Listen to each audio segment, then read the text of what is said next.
Spot roller, now I pedal up. When we out there on the road, it ain't no giving up. And when you're far behind, I suggest that you pedal up. I'm doing a Friday night groove with the pedal up. This is bike life music, we all pedal up. We roll out on time, it ain't no holding up.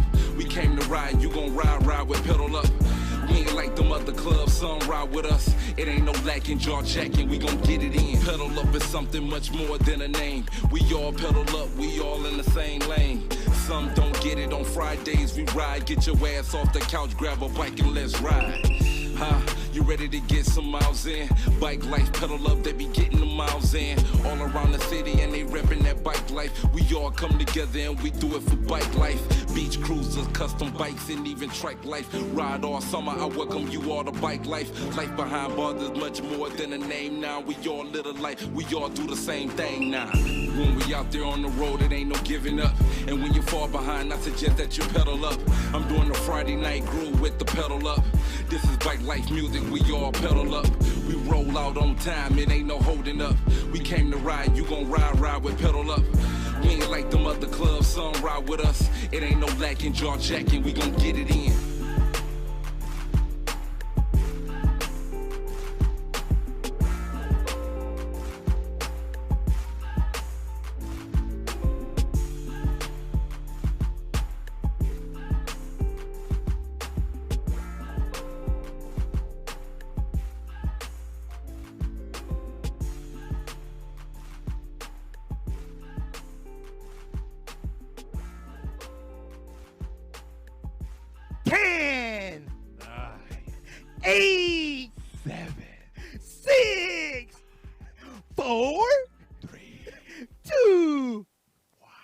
Showtime!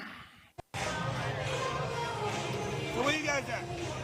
Having a couple beers, having a slice of pizza, you know, we're in a corner cycles, riders for life, exclusives out here, you know, having a good time. Hey, life is good.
Chopaderos.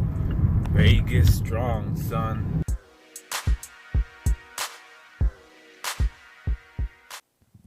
Now I do.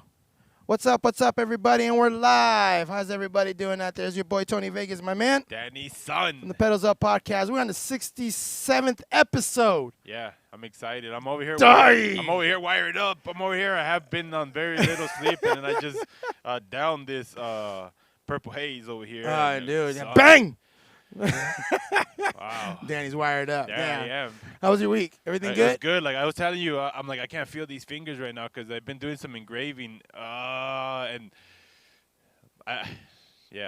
just I've been like really like just like when I go to sleep, I'm thinking about engraving. When I'm like at work, I'm thinking about engraving. Like I'm right now, I'm feeling it. So like, you know what I mean? Like I haven't been able to put it down, and I need a glove. I just Those two fingers right there. Yeah, I'm learning. It's like playing the guitar. Maybe slapping the bass a little, you know. It's a different rhythm. But anyways, yo, man, yeah. This is gonna be dude. There's so much stuff going on. I've been grinding out for the last 2.5 weeks till about 4 o'clock in the morning. You know, I have like 5 builds that I'm doing for OBC and writing. I was just writing like, and still writing. I've been practicing. I've been practicing. What is this? Abstinence. I've been staying away from writing big groups. So this OBC is gonna be amazing. How many more days we got? We got 13 more days, guy. 13 more days. Yo, 13 days. 13 days, guy. Oh man. 13. That's it. That's not a lot. That's it. That's not a lot. That's pressure. No. I'm like everyone's feeling like you just said. Yeah, You're putting together some bikes. I have so much pressure. I'm not in no build off or nothing, and I'm already feeling pressure. I'm like, yo. Right now, I got the rat rod build off. I joined in there and stuff like that. You know, it's fun. Hey guys, for that rat rod build off, I mean, it's gonna be. I'm excited for that. So it's gonna be fun. We're doing it for fun. You know, it's like I said. There's nothing against anybody that builds the rat rods. We're used to the guys that are in the rat rod. You know, we're doing it for fun. You know, we're used to shiny and stuff like that. And you know, doing the rat rod bikes it's been fun. I'm having a lot of fun building the bikes that I'm building for the rat rod show, and dude, it's way out of my wheelhouse, but I think I'm doing a pretty good job right now. But that's cool, man. That's what gets you to push the limit, is trying different things, Yes. getting out of the comfort zone. Yes. But still, like, just keeping doing you though in Yes. whatever it is that you do, regardless of what you s- call it, rat rod or whatever. Because Yeah. I mean, trust me, man. Like the hardcore guys, it's like you're never gonna be good enough. Yeah, You know what so- I mean? So it don't matter. But to me, I'm like, yo, as long as you're promoting positivity and it's for a good thing, it's like, That's all it how is. you gonna hate on this stuff? But yo, 13 days. But hey, yo, I 13 want to days. give a shout out to Mad Dog and Pookie out there in Chicago right Yes, now. yes. Send me a message. They're watching us on the big screen. On the big screen. Yo, big screen! That's big screen action for you right there. And also, I want to give a shout out to Rebecca out in E-Bike Marketplace, always posting us up on the Instagram, always pushing us. So yeah, I wanted to give a shout out because she's always tagging me. So yeah, and I want to give everyone right now on the everyone that's on here 928 Bike Life. And I know there's a lot of people because our guest, Yes. man, we were talking. I'm excited, but yo, hey, before we get too much into Yes. it, like I know you guys are listening to us right now on Facebook and YouTube, but where else can they find us? We can find Facebook, YouTube, Spotify, Instagram, Apple Podcast. Also, we got what was the other one called? We just got one. We just got another one. iHeartRadio. iHeartRadio. We're on iHeartRadio, so it'll be on there next week. So it's gonna be really cool. So there's all kinds of ways to listen to us, guys. There's all kinds of ways to listen to us and watch us and enjoy. You know, if you don't want to watch us and enjoy, then don't watch us and enjoy it. You know, just pass it on to somebody else. No. Even if you want to hate, and if you right. want to talk shit on it, watch it. But just watch- remember, like and subscribe and share. Like, you know what I mean? Like that helps. Like even if it's but we're just enjoying ourselves here. You know, we're doing this for 67 weeks straight. We've only missed 1 week of this show. That's a pretty good record. And now 13 days and away then from 13 OBC. days from OBC. Woo! Exciting. It's exciting stuff. It's exciting stuff. So I'm really, really happy. We got some more information about OBC that you guys have been asking for. OBC is happening, okay? So stop saying that it ain't going to happen. It is happening. OBC is happening. All right, so stop it. You guys don't work for nobody in the city, blah, blah, blah. It is happening. If you're not there, then you're not there. We are going to be there. Everyone, whoever wants to go is more than welcome to go. If you guys don't want to go, then don't go. It's very simple. You know, and just leave it. But it's going to be special. We're making it the best that we possibly can. Is it going to be like the last past OBCs? No, it's not as bad. But now it's just we're going together. We've been off for 2 years. People have been crammed up to go out and, enjoy things on the OBC. So that's what we're going to do. What? Oh, we even got a special message. We'll even share that for you guys later, just to let you guys know how official it is. Yes, so a lot of things it's going to happen. The people have been talking about that, about the registration. You have to register. The city, Las Vegas is asking OBC to have the people register to get and to be over there on the Golden Nugget property. Just letting you all know. This is not us. We're not inventing crap. It just go with the flow and then just go on your business and enjoy your day. It is what it is. All right, just letting y'all know. There is a fee to go play with everybody, to go watch everything. Let me just break it down to you guys this way. How many times have you guys gone to concerts and don't know if it's going to be a good concert or a bad concert? And how much do you pay? Oh, wait. Yeah, a lot of money, right? And you're sitting there for about 2 to 3 hours, and that's it. You don't talk to the stars. You just watch somebody from afar away. You complain about the seats. You have to buy the drinks. You have to buy the food. Then you got to buy the ticket for your girl. And then you got to go out to dinner, all that kind of stuff. You're paying all that for a few hours. This is a whole week. This event's going to grow. I mean, we're making this as much as positivity and get in there and just enjoy yourselves. So you're going to talk to a bunch of people. You're going to have Robert Bailey there. You're going to have Jimmy Peak. You're gonna have all these. You're gonna have all these people that we all look up to, or people that are new coming into this world, into the bike world, and they're going to see and talk to them.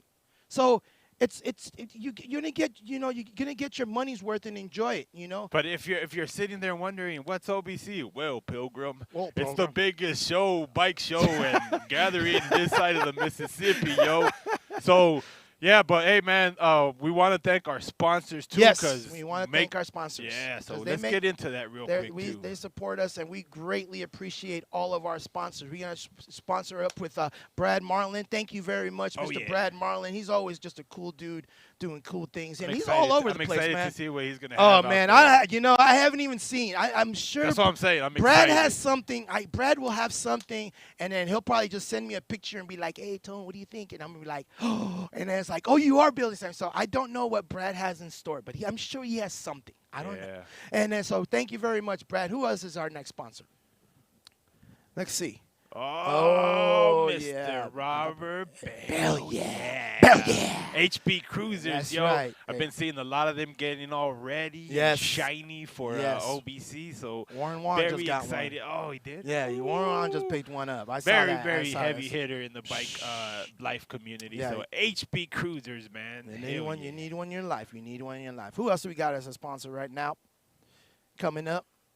Oh, 619 Lowrider Bikes and Parts, Boom, yo. With the low lows. Instagram, Facebook, come on now. With the all low that lows. stuff. Yeah, so I'm sure every one of our sponsors, I'm sure, are going to be out there. So, hey, yo. It's going to be good. I can't wait to see them all together, and we take a big group picture with all the sponsors. It's going to be really cool. All right, who is next? Who is next? Bassett. Oh, this is like the Bentley right now of BMXs. They're like America bikes. I bet you we're going to see some Bassets in the OBC. Yes, we're definitely going to see. What happened? Oh, Bike Lifestyle Apparel. Hey, man, you know what? We just cross promote. I mean, it's on there, but, it is what it is. So who's next right now? Who's next? Who's one of our sponsors here? Let's see. Oh, there he is. See? Oh, yeah. Bike Lifestyle Apparel. Yeah, we're going to be out here dropping some heat, some fresh, some new. I think his gear is going to be out here, yes. So he's going to have some new stuff out here for what I understand. But his gear is going to be out here. So stickers, hats, shirts. So we'll see. All that stuff. See what's going to happen. We'll see what's going to happen. But if you want some cool swag, some good Bike Life swag, hit him up. Go on bikelifestyleapparel.com. Oh, yeah. And what else? Who else we got? E3 School of Engraving. The Engraving. reason my fingers hurt, yo, I've been putting in that work. Like I said, man, I've been hooked. And I'm sure there's a lot of you been wondering. Don't hesitate, man. Get on there. Reach out through Facebook, Instagram, man. I'm telling you, E3 School of Engraving, Yes, yo. and it's credited. It's a school accredited, so you get to go over there and learn a trade. And you know, hey, you know, people have been waiting to get things engraved. Hey, you know what? Might as well just learn it and then do it yourself. Danny is a graduate, and it's beyond bikes, yo. I mean, this is like so anything metal, and for you that are very artistic, whoo, like I'm telling you, it's like gonna be good. Yeah. All right, who's next? Ooh, Delta Cruisers. Oh yeah, Delta heavy Cruisers. hitter Heavy when it hitter comes over to there. a lot of the custom. Yes, that yes. everyone that he's brought out has been nice. It's been very nice. So shout out to Jesse, Delta Cruisers out there. Oh yeah. Shout out. And who else we got? Oh, Ride OBC. Oh yeah. Oh yeah, Ride OBC. Oh, the Super Bowl of bike shows. Oh, did I do something wrong again? Did I spell it wrong again? Yeah, it's. I said the right one last week. Yeah, it is what it is. All right, so it's the Super Bowl of bikes. Okay, September 8th through the 13th, guys. This is gonna be really, really cool, really special OBC. So please, please, please go to it because it's gonna be so much fun. You do not want to miss this. You do not want to miss this show at all. Okay, and if you don't want to go, then don't go. Just keep your comments to yourself. Don't go. Simple. But for those who do go, you're going to have a good treat. You're going to see some really cool people. You're going to see some really cool bikes. We're doing a bunch of stuff going on. I mean, the swag bag that's going around. They got golden tickets. I don't know how many golden tickets are inside that you're able to pay for the swag bag, and you have chances to win a bike. Warren Wong has a bike that's out for the golden ticket, so it's going to be really cool. So just make sure you guys, like I said, register.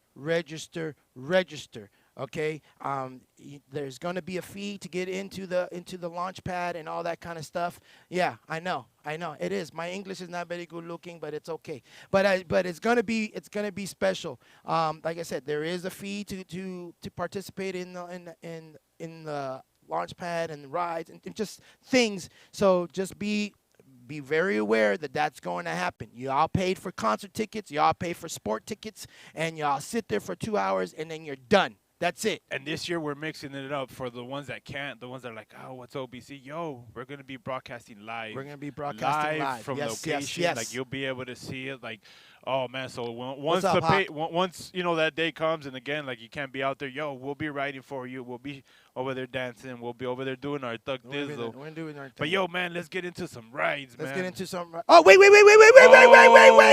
Before we even get back into the rides, we got an alumni sponsor that just came back, Mr. Jimmy Peak. That's right, Mr. Jimmy Peak just came back. Thank you very much, Mr. Jimmy Peak. It's going to be over there at OBC. I'm hoping to see them over there. He's in the chat room right now. He's in the chat room right now. You guys, it's going to be cool. So thank you very much, and Mr. I know Jimmy I'm not Peak. the only one fiending for another YouTube video. Yes. Oh, he said he's working on it. He's working on it right now. I talked to him today, and he's working on some YouTube videos right now on two bikes that he's working on. I believe it's his and his wife's. So make sure to tune in on that. So welcome back, Mr. Jimmy Peak. Thank you very much for your sponsorship. We greatly, greatly appreciate you. And make sure to go to his YouTube page and subscribe. I've been, the last 3 weeks that I've been working on my bikes, I have been binge watching on all of his videos on my TV and working on my bike. So it is very cool to watch his videos when you're working on your bikes. Yes, sir. Just telling you right now. And so, is that it? Rides. Rides? Yes, sir. Oh, look at that ride. Look at that ride. Keep on fucking going. Keep on fucking going. Keep on fucking going. Keep on fucking going. I just wanna have fun. That's why I ride on the bike. That's why I ride on the bike. I just wanna have fun. I just wanna have fun. So our rides. The Redland rides. Every Thursday night going on right now out in Redlands. Yes, 6:30 meetup, 7 p.m. rollout. Every Thursday night out there with Southeast Barcata. always putting in miles, man. So if you're out that way in Redlands, oh man, check it out. Check man. it out. Tell Rico to say what's up and go have a sandwich with my man. And then tell him, son. Son. And Tony Vegas sent you. All right, so let's see who else is next. Oh, Lost Thursday celebration ride. Celebrating a birthday. Yes. So happy birthday, Ramon, a.k.a. Chapio. Yes. Hey, dude, that guy can sing. He went when I went down there for Yuma. I guess he sang with El Comendador, I think his name is, or Commander. But he was a singer. No, not regular. No. But he, dude, the guy was a really cool dude. He freaking sang for all of us. We were in the pool and he got the guitar and he was banging around, bum, bum, bum. You know, it was cool. It was cool. He was singing, Quiraitas and Rancheras and, Oh, happy Mexican birthday. So happy birthday, my man. So everyone's out there 928 riding their bikes right now. All right. So let's see. Ooh. And then we got the summer cruise. Yes. Let's cruise downtown LA Saturday, August 28th. This is a 3 p.m. rollout. Yes. Downtown LA. So be ready. They're bringing the cruisers out. Yes. It's going to be multiple stops. So again, downtown LA Saturday, August 28th, 3 p.m. Roll out the summer cruise with the LA Riders, yo. It's gonna be a good one. I'm working diligently this whole week they've been working diligently this whole week so I can go to this for the one day and then come back Sunday early. Because I gotta finish right. But I really want to go to this downtown LA ride, badly. So that's my goal. Tonight I stay up till 4 o'clock and finish up what I'm doing, and then my rat rod build, and that's where I'm shooting for to go. Nice. So it's going to be dope. All right. Who else? Then we got the Great Cycle Challenge Bike Show hosted by Brother Kaim Bike Club. This is out in Brentwood, California. This is Saturday, August 28th. This is at 10 a.m., 3 p.m., and there's location. And again, man, this is for a good cause. All proceeds will go to support the Children's Cancer Research Fund, music raffles, great vibes, all that and more. So again, man, this is Saturday, August 28th out in Brentwood, California. Yes. And there's the QR code. So no excuse. All the info is there. All the information is there, guys. All right. Who else? Right, OBC. Woo. And again, man, we can't stress it enough. All kinds of stuff going to be going on. Shows, gathering, if you merch. Everything, yo. Everything. This is the place to be. And again, if you can, we're going to be broadcasting live. So we got you guys. We got you. And, yo, man. Pedals Up Podcast is going to have some swag there. We're going to have some big boy shirts.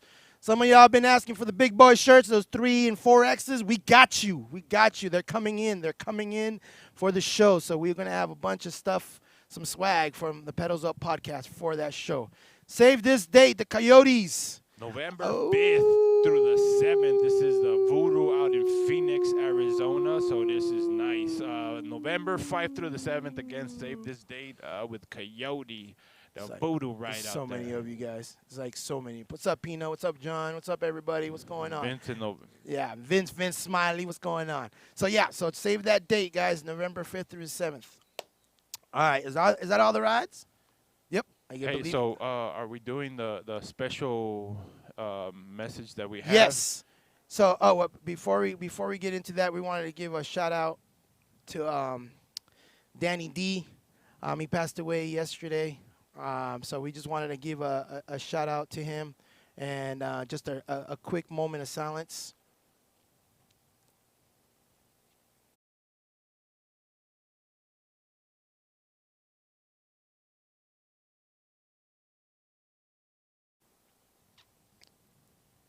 Yeah, rest in peace, my man.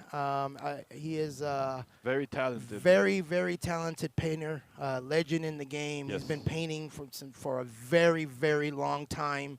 I guess he was... What I like about Anas Taiwara is, to me, it's like a big airbrush.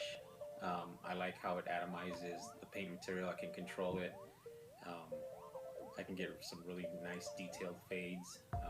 All the other guns I've ever tried doesn't give me that control that I like. That helps a lot with my custom paint.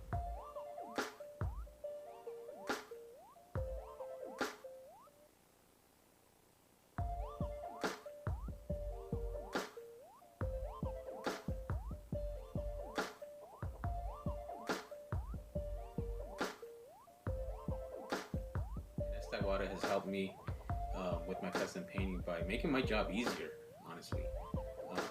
Before I would struggle with other guns, and this Iwata seems to be just perfect for what I need to do, especially in the custom world.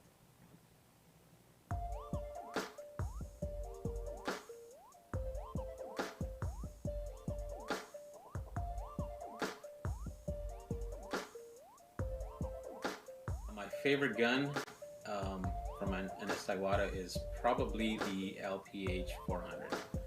I love how that shoots base coat. I love how it shoots clear coat. For me, it atomizes beautiful.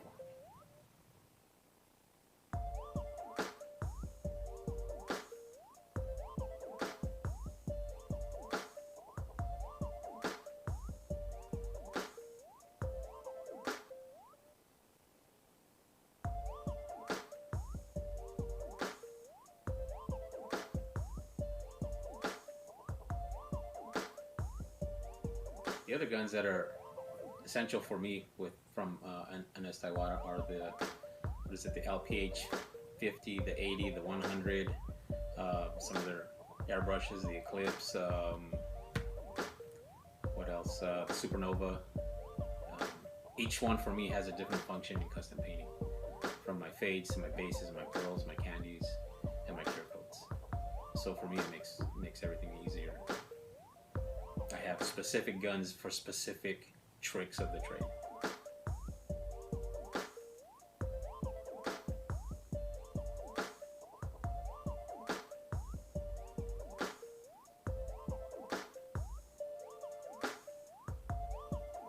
I'm Danny D, and a Nest Iwata is my gun of choice. So yeah, we just wanted to give a shout out to Danny D. Like I was saying earlier, he is a very talented painter. A lot of people have known him.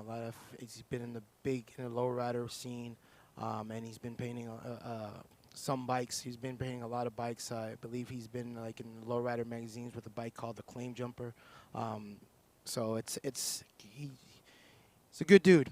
He's a good dude. I've just read up on him and watched his things about him, and he looked like he was very well loved and very, very talented man.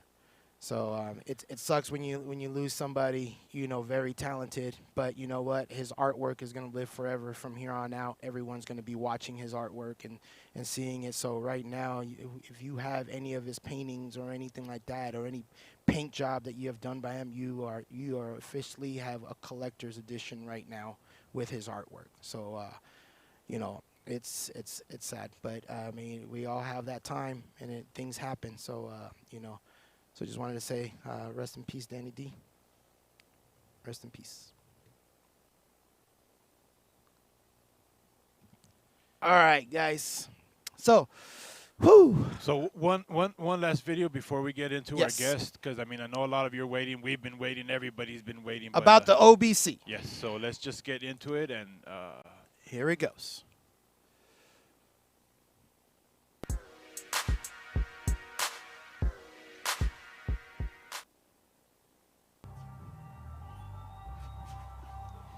Hey Siri, read me my notes from yesterday.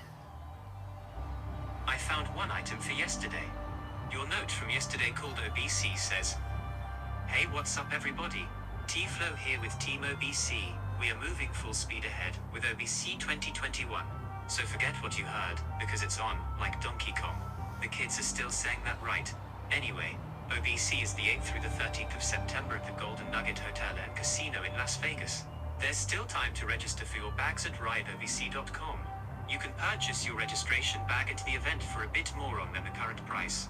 If you plan on being inside the launch pad, and you absolutely should for all the events taking place there, happy hours, music, raffles, golden ticket awards, the John Brain Lifetime Achievement Award announcement, food trucks, free entry to CruiserCon and all the bike life community, you will have to register. I repeat, you will have to register. The Golden Nugget has made it mandatory that anyone on their property needs to be registered for COVID contact tracing, and that can only be done if you are registered at rideobc.com. I promise event tickets will absolutely sell out, so do not wait. This year, for the safety of our attendees and sponsors, we have moved CruiserCon to an outside facility. This year's CruiserCon custom bike show is being handled by none other than Warren Wong. This year as launchpad parking is at a minimum. Most vehicles will be directed to Golden Nugget parking structure, or to the oversized parking lot located at the Plaza Hotel, less than half a block away. Don't forget to dress for the 80s prom. Sponsored by Wicked Ways Friday afternoon, with a cool kids after party to follow at the launch pad. We have plenty of rides scheduled this year like the super fun Tiki Bar ride, the ever famous Show Me a Sign ride, and Saturday night's big ride. Sponsored by Clyde James. The Chopping It Up with the Las Vegas Chops ride, a personal favorite of mine. And don't forget the Friday night 2 a.m. at your own risk ride with Jake from Idaho. Woohoo! I want to give a heartfelt shout out to all the custom bike OGs who will be attending this year. Your support is appreciated. Shout out to Mad Cycles, Pedals Up Podcast, Mr. HB, Robert Bellier, Light Me Up Lights, and all of our old and new sponsors who have supported OBC through the years. And nothing but love and respect to all the European bike clubs across the pond. We will miss you. Peace, love, and chain grease. T-Flow out by grocery shopping list, bananas, eggs, Dino nuggets, and a bar of Dove soap, because I like my skin silky clean. Bye.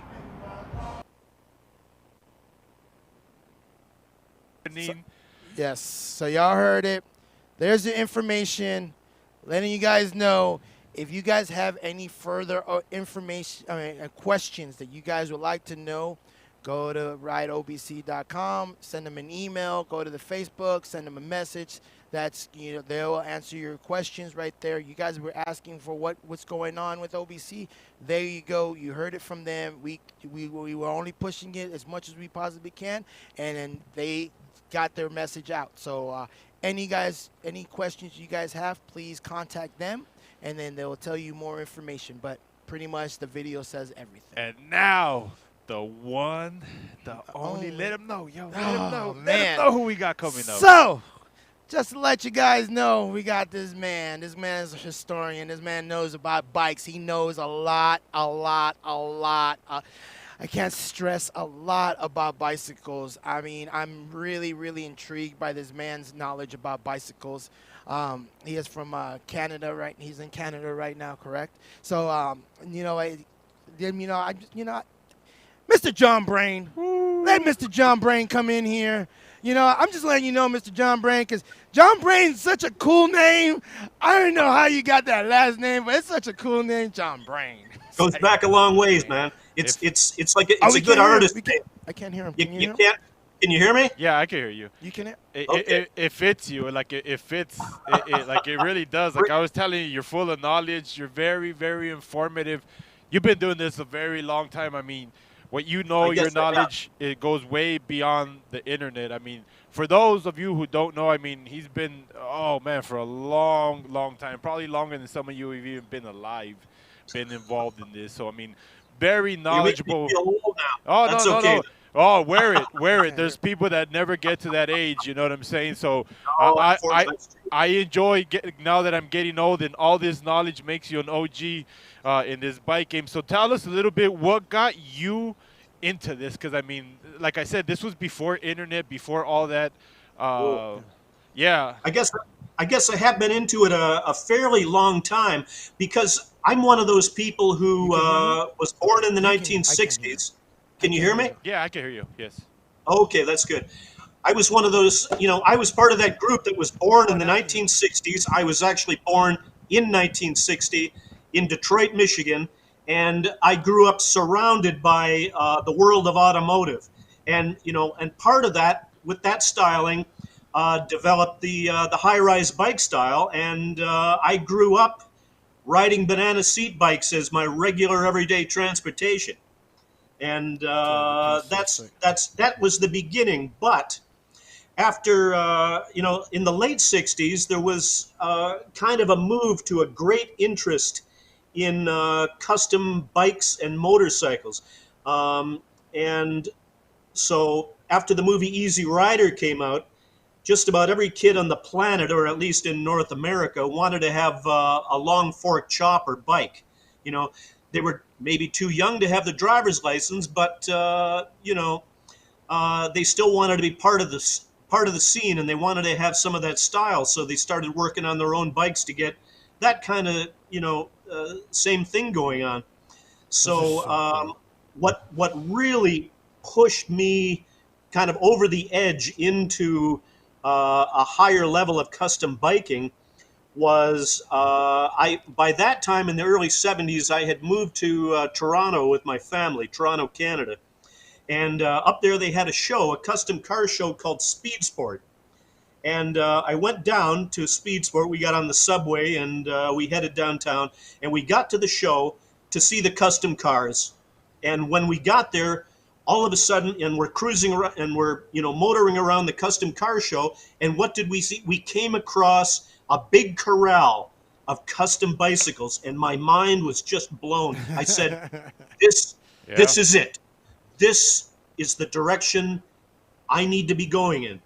I need to step up my game, and I need to start working on a higher level of creativity in bikes." And that's what really kind of set me going.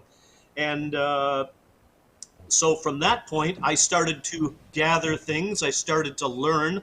I learned how to do body work with Bondo and things like that. And in 1975, I believe, was the first time that I showed a custom bike at a custom car show. And it worked out pretty good. When you fall in love with something at an early age, and you really fall in love, it's magic, and it never leaves you. And it has never left me. And I literally have never been without a custom bicycle since in 50 years. Wow. I've always had one. And so it's this one, yes? That is the first custom bicycle that I showed. Wow. And you still have it to this day, correct? I still have that bike to this day. Wow, that's so cool. I still have it in its slightly modified form with the long forks. And like, the thing that I don't know if like a lot of you really understand, like it wasn't like you can just go on the internet, I want this, or even to your local bike shop and be like, hey, I want this. A lot of this I'm sure you had to do research and kind of like, now what? I have all these ideas, but now what? Where do I go? So even just that curiosity of like not having the internet and just stepping out of your comfort zone to really like you said, you fell hard for this. That's pretty cool. I fell in love with, I guess I'll say, the chopper style custom motorcycles. And in the early 70s, with the great interest in custom bikes on the street, also came with it a flurry of custom motorcycle magazines like Street Chopper, Custom Chopper, Chopper's Magazine by Ed Big Daddy Roth. And in Street Chopper magazine, on occasion, they would have show coverage. And if you looked really close in the show coverage, they would occasionally have photos of custom bicycles in the shows. And that was one of the very few ways that I started learning about, the different, what was going on in different parts of the country in regards to custom bicycles, And so back then it was can you hear me? Yes. Okay, that's good. Back in the 1970s, it was a youth-driven movement, custom bicycles. It was done by kids, usually under the age of 16, and it was kind of a solitary affair. It was out there, but it was, done by people working in isolation in their own garages, doing it because they absolutely loved it and they couldn't not do it. And that was kind of like what I was doing. So at that early stage, I was doing as much research as I could. But like you said, without internet, without having access to things like microfilm copies of old newspapers and things like that, there was nothing. About the only thing, I was so interested even back in the early 1970s regarding, the history of custom bikes. Even back then, I was showing bikes at car shows. I was asking the old motorcycle guys, I said, do you remember when, some of this stuff started happening years ago? And they were kind of like going, I don't know nothing. They didn't know anything. And so it was always the history, and knowing the history of custom bikes was always something at the back of my mind that I wanted to know so badly. That thing is so badass. That thing is so badass. That the bike that you're showing right now is the bike that I used to show at custom car shows back in 1976, 1977, 78, and that's what I came up with. So I progressed in my ability to get things done. The forks on that were actually the fork legs on that I actually made in a junior high shop class. They had a forge, and I got the metal, and with the hammer and the anvil, I actually got those forks made myself, drilled them out, and had them chrome plated, and put them on the bike. And because I wanted a chopper fork, a long chopper fork on my original show bike, and the only way I was going to do it was to make it myself. Oh man! And that was the outcome. I'm going through that stage right now at 46 years old. Like you went through this at a young age. I wish I went through that at a young age because when you're young, when I was younger, I'm sure we all go through these moments in our lives that it's like, yeah, we like different, we like, oh, we can do this, nah, just like this. We can do this, nah, I can DJ, nah, I can do this, nah, it's like we all go through the steps. And there was a point in my life that I went through that little bike stage. My very first bicycle was a Sigma BMX. That was with the white caps on it. That was my first bike, and I thought I was the shit back then. But then, you just move on. So you start moving and stay. So at that time for me, I didn't like it. Nothing really stuck for me yet. But now that I'm doing this rat rod thing, and I'm being more hands-on things. Because usually, you can get your bike powder coated here, and then you buy things, and you have an eye for things, and you put things together, and then you go. But now I'm painting. I'm doing this. I'm coming up problem solving to make things work. I'm really putting in time and process and things. And it's like when you're doing this, and I'm seeing it, I'm like, my mind is like even more blown knowing all this kind of stuff now. I was very lucky to get into it at such a young age. That is very true. And kind of when you're 9, 10, 11, 12 years old, things are magic. And I fell in love with the style and with custom bikes. And it's something that I don't think is ever going to leave me. And you started drawing too, right? I mean, these ideas. I mean, you started actually designing your own when stuff would pop out, or when you would get excited, like, oh, what if I did? Yeah, this? I should have sent you some photographs of drawings that I did back in, like, say, 1975, 1976, of what I conceived would be the ultimate custom bike back then. And I still have these images. I can't. A little hard to. I wish I could show them to you right now, but I started very early. I've always had kind of an artistic bent, and I actually graduated from fine art in 1984, and I specialized in airbrushed super realism, making paintings that look almost photographic. And I have the ability to do the old style pen and ink drawings and things like that as well for illustrations. So I see custom bicycles as the last true art of the street. Yeah.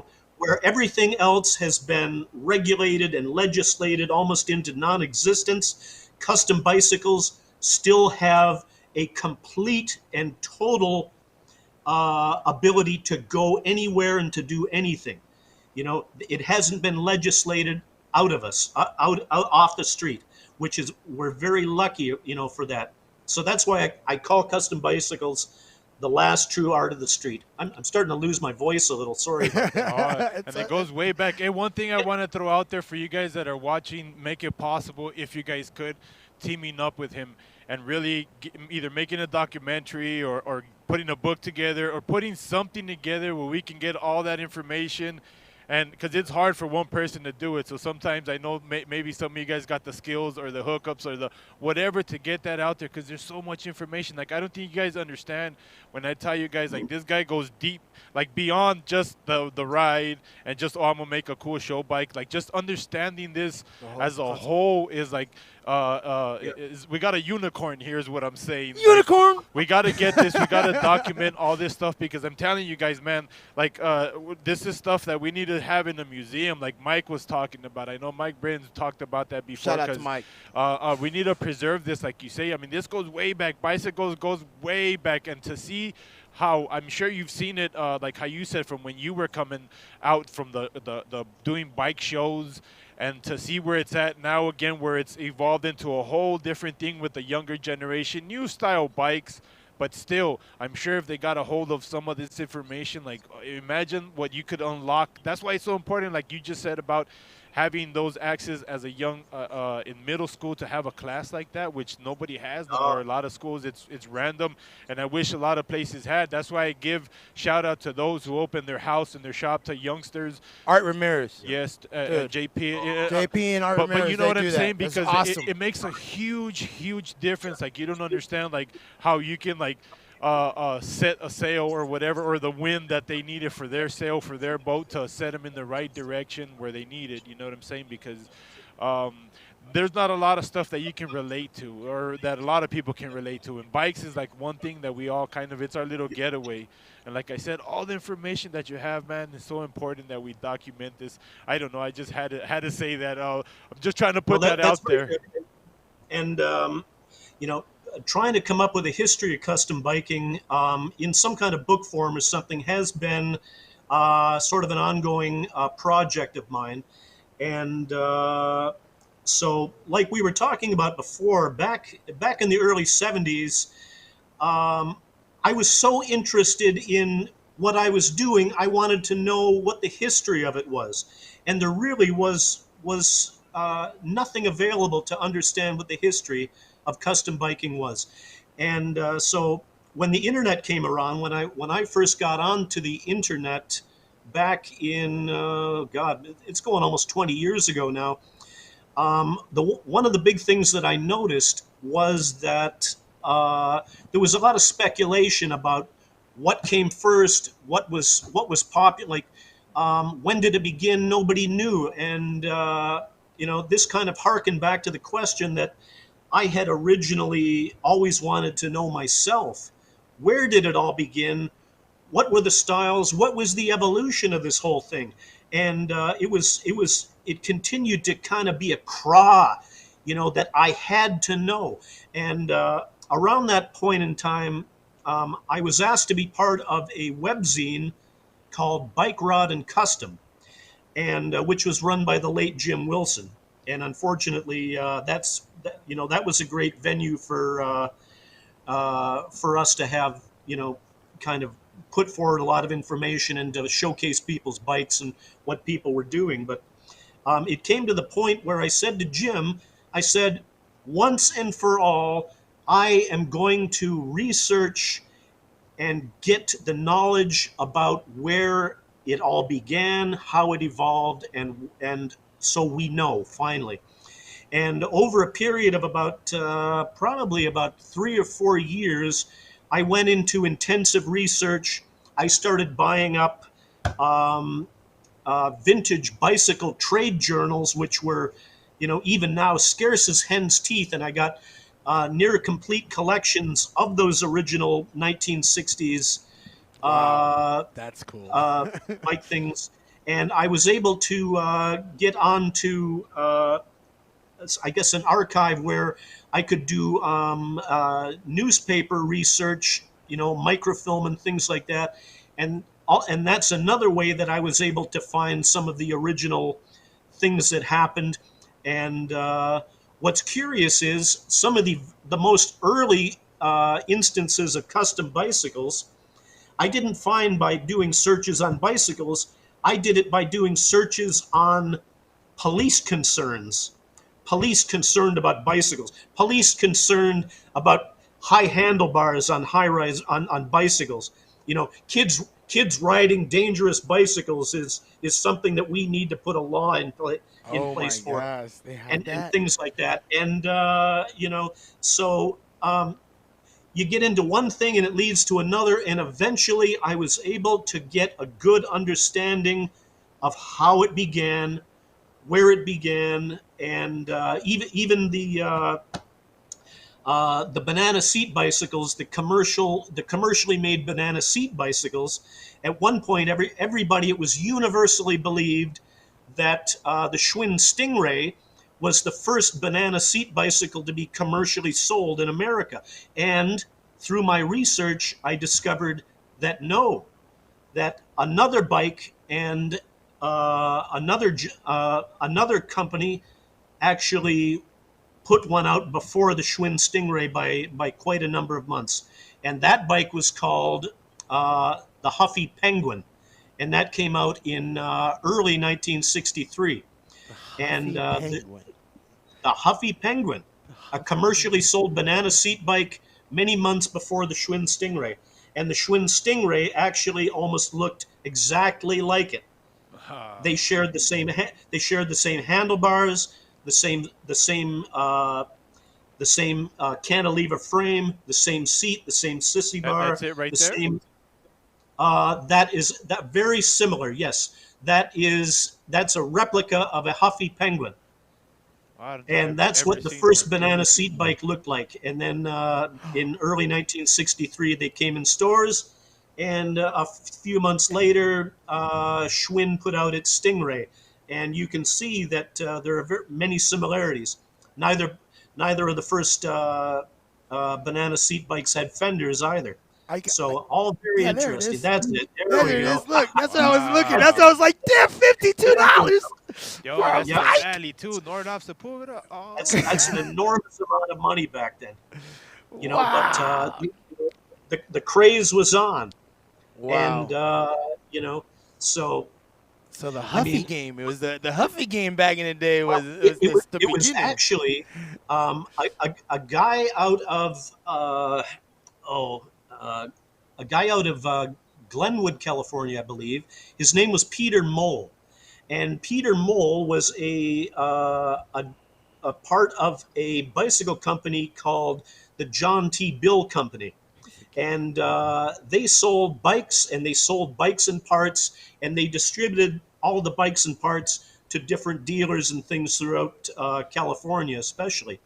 And back in early 1962, Pete Mole's sales representatives were coming to him and going, "We need more of these, these long polo seats and these high handlebars. The kids down in San Diego, they're going crazy. We can't get enough. They can't get enough of them. Can you order or see about getting more of these seats and handlebars so that we can supply these people?" And Pete Mole is going, "What the heck is going on?" Right? So he went down to San Diego to have a look, back in probably the summer of 1962. And what did he see? He saw kids all over the place riding on these homemade, what the kids would call pig bikes or scorpions. And those were the first homemade banana seat bikes. And they were made from old kids' bikes, 20-inch kids' bikes, like cruiser bikes from the 1950s and things that were sitting around. And the kids were modifying them into these little sporty bikes. And so Pete Mole went back and he contacted Person's Majestic Seats, and they were going, "What do you mean you want more of those long seats? I was making those back in 1959 and nobody wanted them, and I stopped production of them, and now you want more of them?" Oh, and Pete Mole insisted. There's there it is. There's Pete Mole, second from the right up there. But Pete Mole insisted, yes, we need those seats because there's a growing interest down in California, and I need as many as you can send me. That's Pete Mole on the left there and his brother. Wow.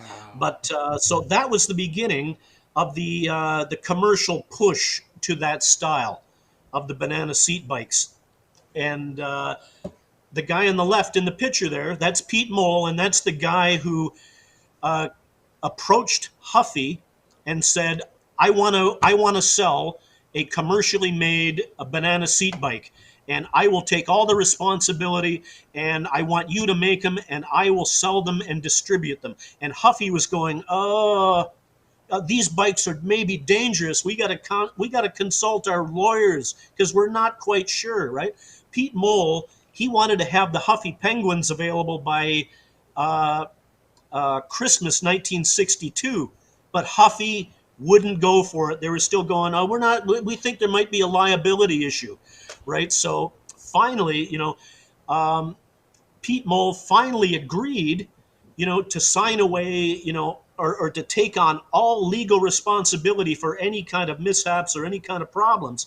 And so probably by in the first month basically of 1963, Huffy was finally starting to produce these banana seat bikes out of their Azusa plant in California.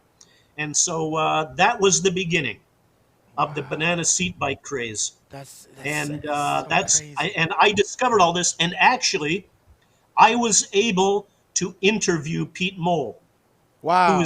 who is unfortunately now deceased, and I was the only person who was actually was able to talk to him, and it took a long time to track him down, and he was well into his 80s, but his mind was sharp as a tack.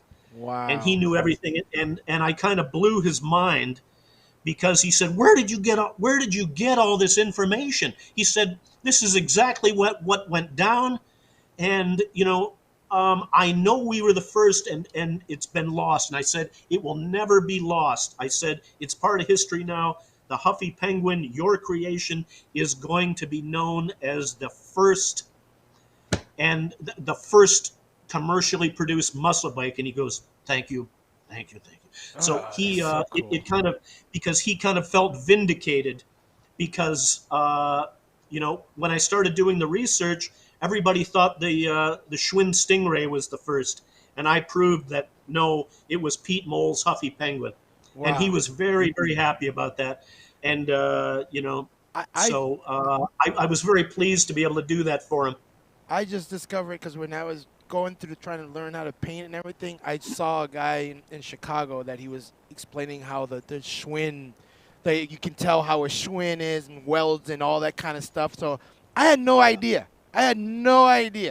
And just going through the motions of trying to figure out information, and we got the internet, but you didn't have no internet, so you went in ham. You went in That's what I'm red. telling you, It's unicorn, like yo. it's a unicorn. You know what they say? That's what I'm telling you see, guys. Oh yeah, go ahead. No, I was just gonna say like, this is why it's so important, because that's where they say the greatest story is the cemetery, because they go untold, man. You know what I mean? A lot of them hold it. So we need to get this. Who else does this, yo?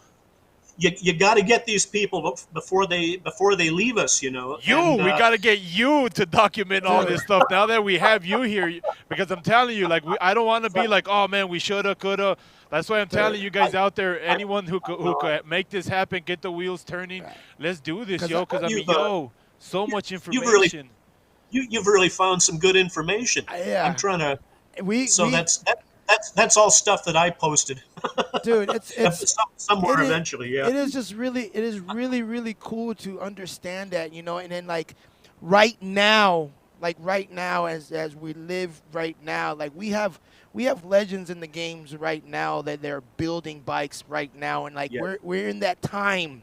We're in that time right now, because we can be 50 years from now, but we're at that time right now that we know a Robert Bellier, we know a Jimmy Peak, we know a Art Ramirez, we know JP, we know all these builders right now. So it's like watching all these people. They all have their style, they all have their their thing, but we know them, we see them, But you're talking about all this history stuff. It's like, wow, but we actually know these guys. Like, we're knowing them.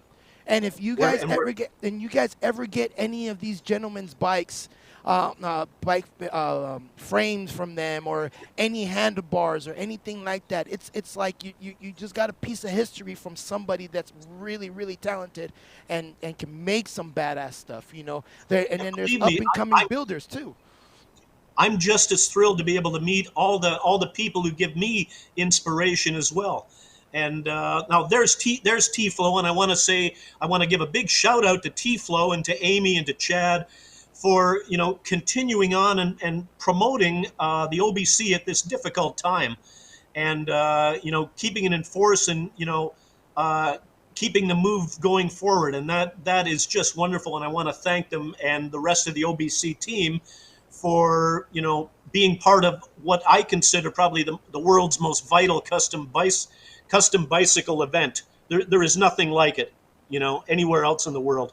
And more power to you guys, and thank you. And my God, Danny, Tony, I want to thank you guys too, because what you are doing here is providing a vital link across the world, to the scene, what's going on. It allows people to see what's going on and to be part and to know and to so what you do is a vital part of keeping this thing that we do moving forward and alive. It's just wonderful, and I want to thank you. I only wish I could have, I wanted to get on, to the Pedals Up podcast a long time ago, but unfortunately my work schedule, I have one Thursday night in 5 weeks that I can do it.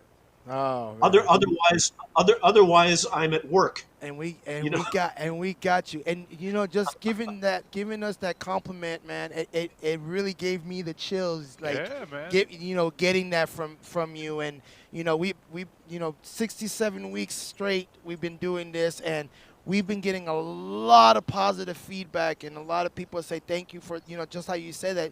We're just keeping it going. We're just keeping it flowing, and everybody's enjoying it. There's just many information. There's much talent out there that a lot of people don't know. A lot of people that don't know, who does what and this and that. But we try our best. We do not claim. Danny and I do not claim to know everything and everybody.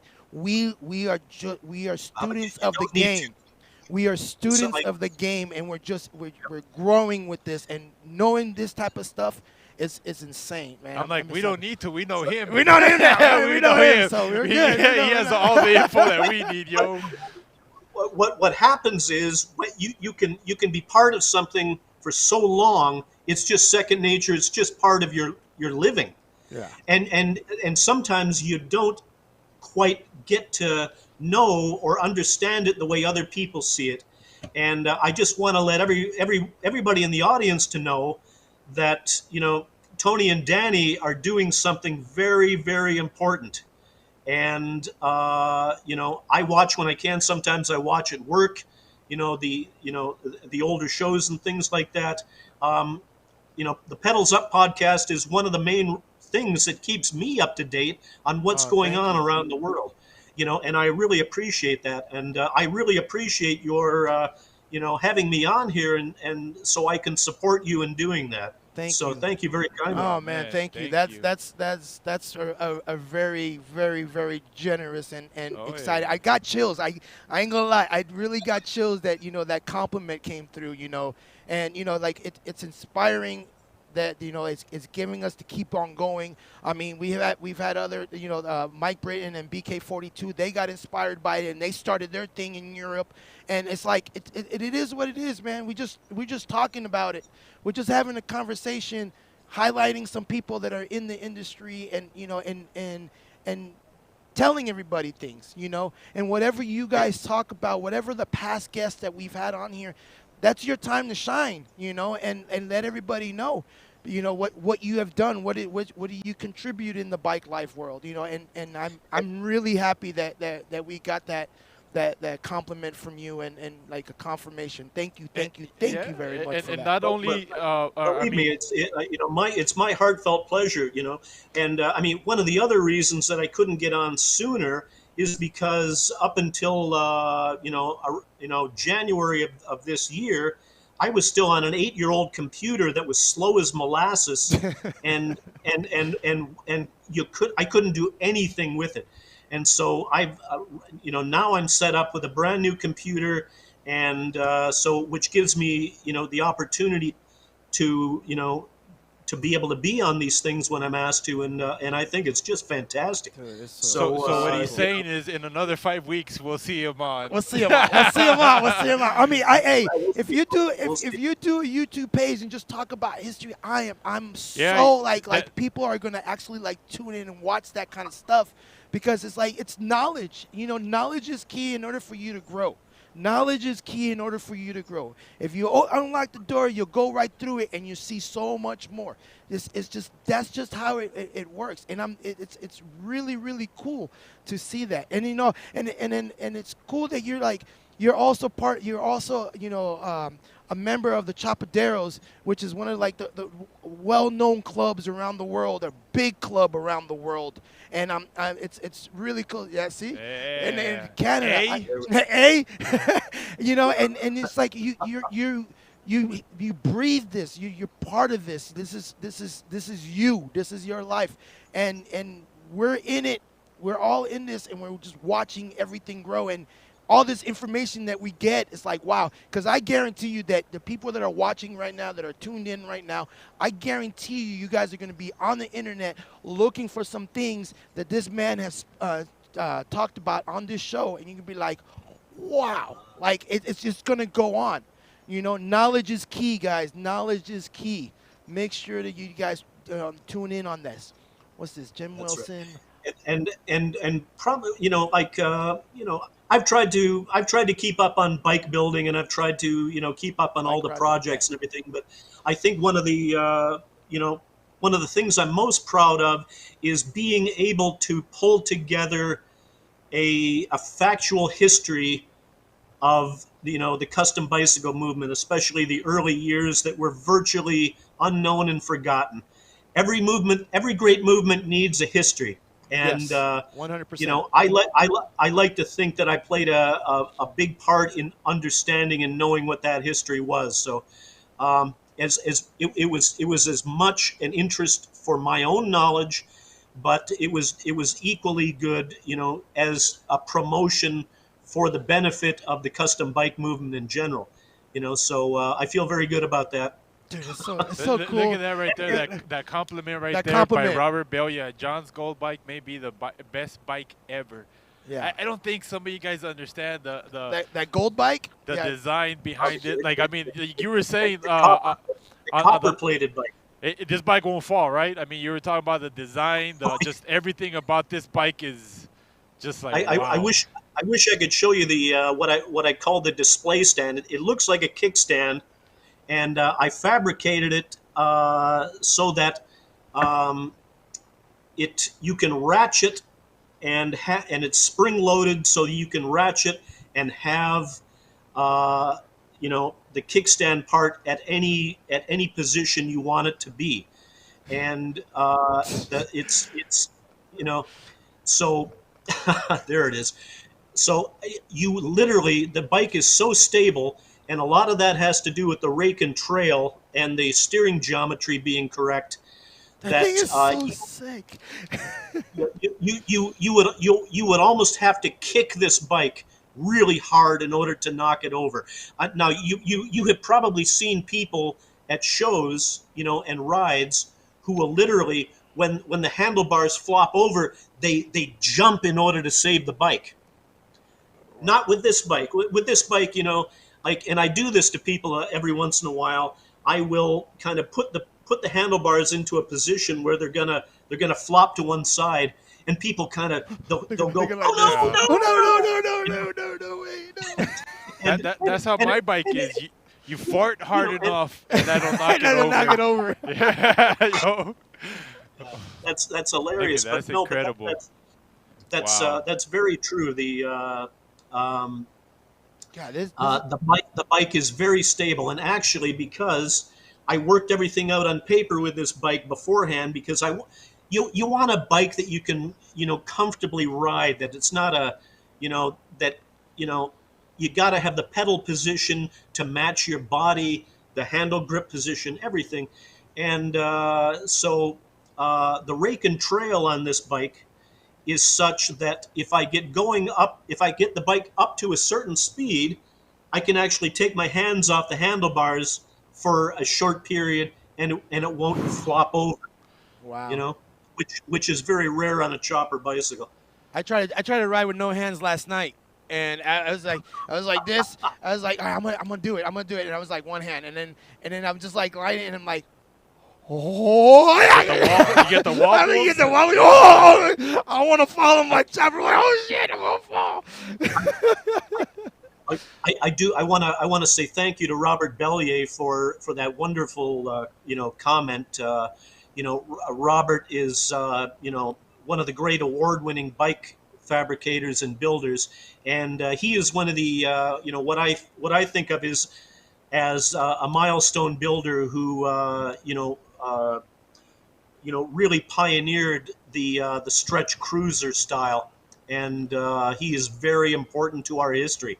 So thank you, Robert. Oh, Keep cool. damn, that's dope. That's dope. It's getting straight out great. Just I love this. I love this. This is so dope. This is so cool. I love this stuff.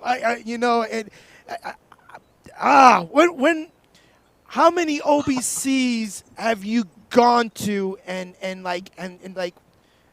did you go to the first OBC? No, I did not go to the first OBC. My memory is a little bit failed. I think I've gone to 3 of them already. I was scheduled to go to last year's, and unfortunately, everything. My flight was canceled. OBC was canceled. Everything was canceled. Yeah. And with the way things are, up here in Canada, and especially with my work, we're having staffing problems, and people are getting their vacations denied, and the border is still closed, and there's still all these regulations, and it's right now it's very difficult to go anywhere, to do anything, which is most unfortunate. Yeah, it does suck, because I miss our boy Gary Winston. We miss him. He's from Canada out there. Great guy out there, but it is tough. But like you have a John Brain life. What is that? Like John Brain? I was surprised at that. At one of the OBCs, I went up to one of the parties they were having, and they were having everybody was having a good time, and people, like Chad and T-Flow were talking and everything, and we're all partying it up, and we're all feeling really, really good. And so I think that was at one of the party rooms up at the Golden Nugget, and they had a balcony, right? So I thought, I'm going to go out in the balcony, and and here I am, checking out these 2 young ladies in Playboy bunny outfits on the ground, waving at them and stuff like that. And then in the background, in the party room, I hear all this noise and cheering and stuff like that. And somebody goes out, John, they want you in here. And I went, what? I was half lit, and so my man, as you should. So I walk in. I went, "What the hell is going on here?" And T-Flow and Chad are calling me up, and they said,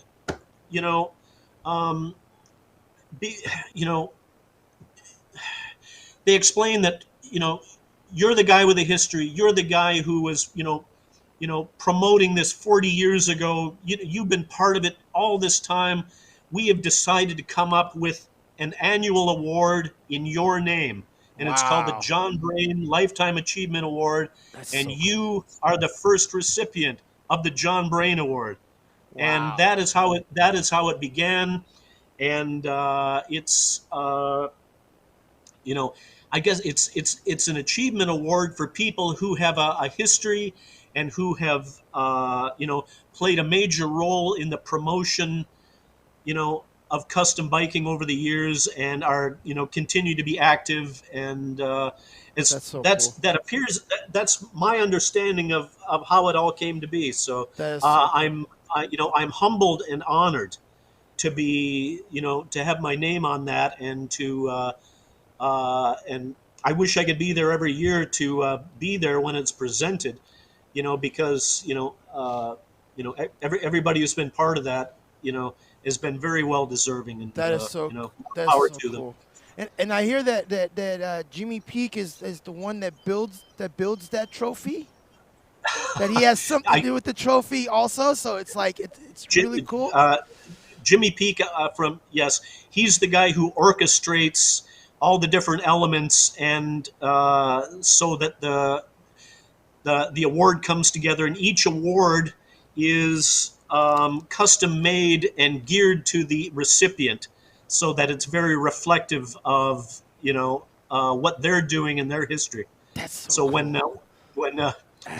when Warren Wong was given the award, and part of his award at the top was a little custom wheel, Oh, and man. that was so cool. Right? That is. How many of these have been given? I think there's been things kind of got messed up with COVID and everything, but I think there's been 5 already. 5 already. All I I hear believe is so. the Tupac and Snoop Dogg.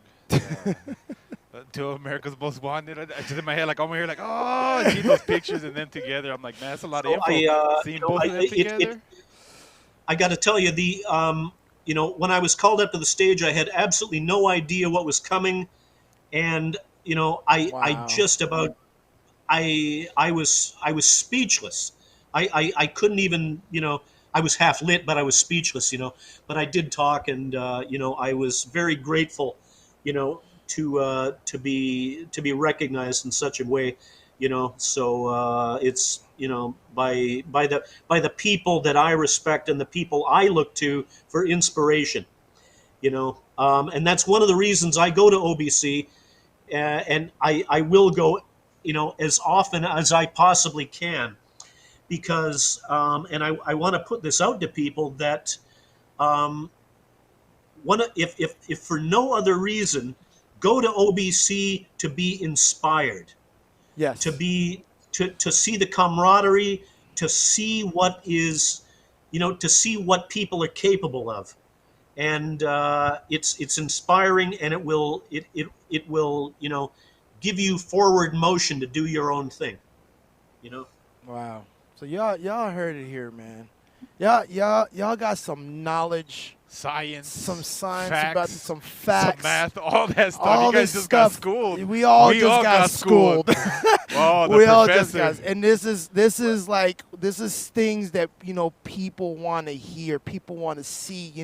The real hardcore enthusiasts, or the people that are just coming in, and trying to learn this bike stuff, and even then, the ones that listen been in already. or been in. It's just like it's like so much knowledge, and we greatly thank you so much for all the stuff that you did. I can't be you can't be too positive for OBC. I mean, it is, if there's one thing you do in the entire year, it's going to the OBC.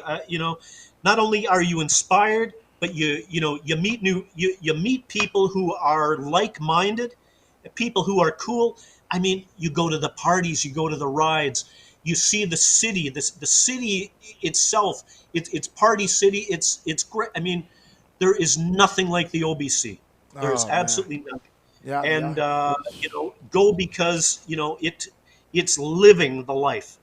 When you come to the OBC, you are living it, and you will carry that with you for all the rest of the year, and you will be dying for the next year to come along as soon as possible. So I can't promote it enough that if you're into custom biking, then this is the place you gotta be. There you go. And we're broadcasting really gotta come. live. It's inspiration. Yes. It's inspiration. It's camaraderie. It's a brotherhood and sisterhood. Yes. Because all the women who come are beautiful. Yes. Yes. So more power to y'all. Yeah, man, and we're and for those that are not able to attend to this OBC, Okay, for all you folks that are from in other countries that usually come here, the Berkata from overseas, Remco is on here, that's our dude, but there's so many other people out there that come from around the world to this OBC. For you guys that are not be able to come, we Pedals Up podcast. We are going to be live at the show. So y'all are going to be able to see it. It's going to be running the whole entire time. So you're going to be seeing everything. So it's like you're going to be there. Get some popcorn. Go work on your bike in your garage and put on the OBC in your garage and watch it because it's going to be a special event. Yes, like we said, we all had a reset button that we're all started at the same time because of this whole pandemic stuff. It happens. It's over with. It is what it is, and we're moving on. It may not be as huge as it was previous because, this stuff happened, but this is going to be special. Let's just make it as special as we possibly can. We're doing a bunch of stuff as much as we can for this to make it as special for everybody. And, we were blessed. Danny and I were blessed to be asked to do this show and blessed to go to the OBC and be part of it. I'm so stoked about this OBC. Like you have no idea. And September 9th is my birthday. I'm just letting y'all know on a Pedals Up podcast episode also. So you understand how stoked I am. I'm like super stoked about this and getting to meet everybody. Every time I go now, when I go to one OBC, I want to go to the next one like instantly. But you can't. But you got all these other great shows that happen in between. You got the SoCal show. You got Shiny Side Up.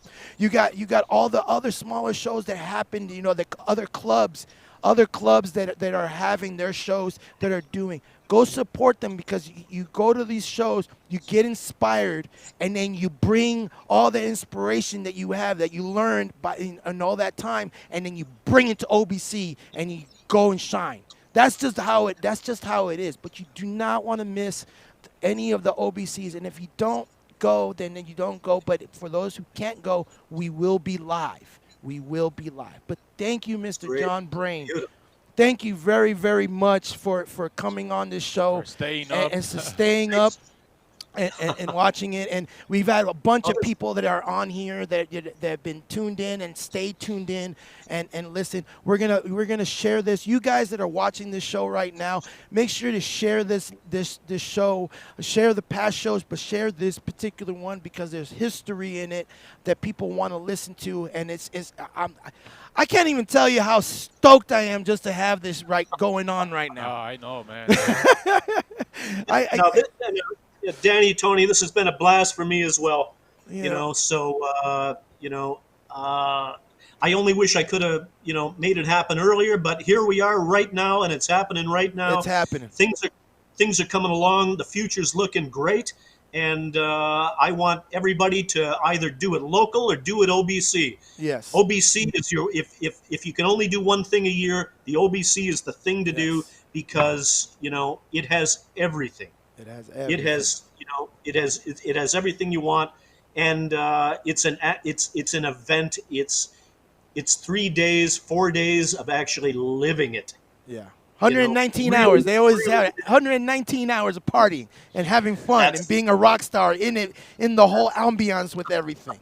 You know what the best part of it is? Like it's 15 minutes away from us. Yes, like we're spoiled. Yes, we're spoiled this time. Yes, we're Yeah. spoiled. Sorry, we travel to other shows, but this time we stayed in our city. My only regret is that it's not easy to transport a big custom bicycle down to Las Vegas.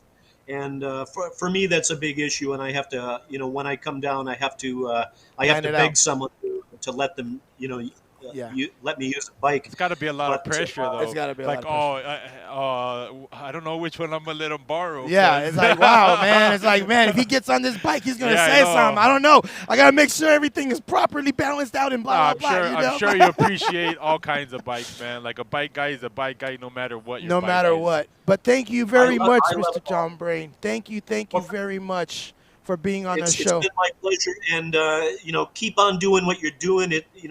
To me, being able to watch, the Pedals Up the podcast, I'm always at work when it comes on, but I catch up on it, on YouTube. Sometimes at work. Not supposed to do that. But I sometimes sometimes I'm able to do that, and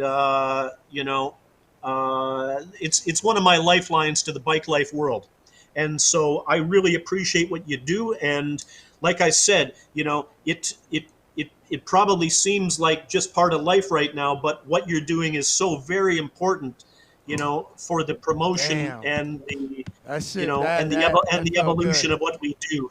So thank you very, very much. Hey man, I thank appreciate you it. very much. I want to say hi to Bobby Oh, yeah. McClanahan. Yeah, you have any shout outs to tell anybody? Jenny. You got any shout outs for anybody? And I also want to say, give a shout out to Adam Hooligan Copeland, who is, working, he's going through quite a lot of stuff right now, and I just want to wish him the best, and I wish him comfort, and we're all thinking about you, man. So take care as best you can. There you go, guys. There you go, guys. What a great show, man. Yeah. Dude. This is a memorable show, you guys. This is a memorable show. Like we said, OBC this in 2 weeks, 13 days. You guys bring what you got. That's all you gotta do is just bring what you got. Don't matter what it. Just bring it. Just be there. Just go. If you got something shiny, bring it shiny. If you don't got nothing shiny, don't bring it shiny. Just go. You guys are going to have a great time. You heard it from this man right here. This is a legend in the game that knows a lot of stuff, and he's been at it, and he spoke really highly about it. I just can't stress highly enough. You guys, please go register. Register. Go to rideobc.com and register. They need to do it. Just cooperate. It's very simple, and you can go a long way by cooperating and just enjoy the rest of your time. That's it. If you don't want to cooperate and you don't want to go, then don't go. It's very simple. But for those that are going, you guys are going to have such a great time. I'm so stoked for this show. Yeah. Like it's insane.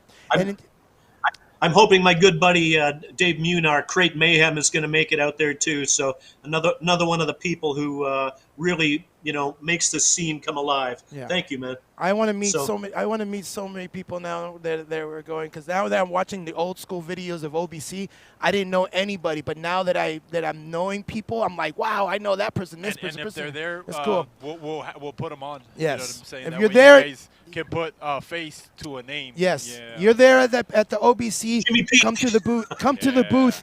Come to the booth. We'll get you on live. Say hi to everybody and say what's up, So it's going to be a good time. I wanted to give a shout out to everybody on here. Let's do a quick screen right here.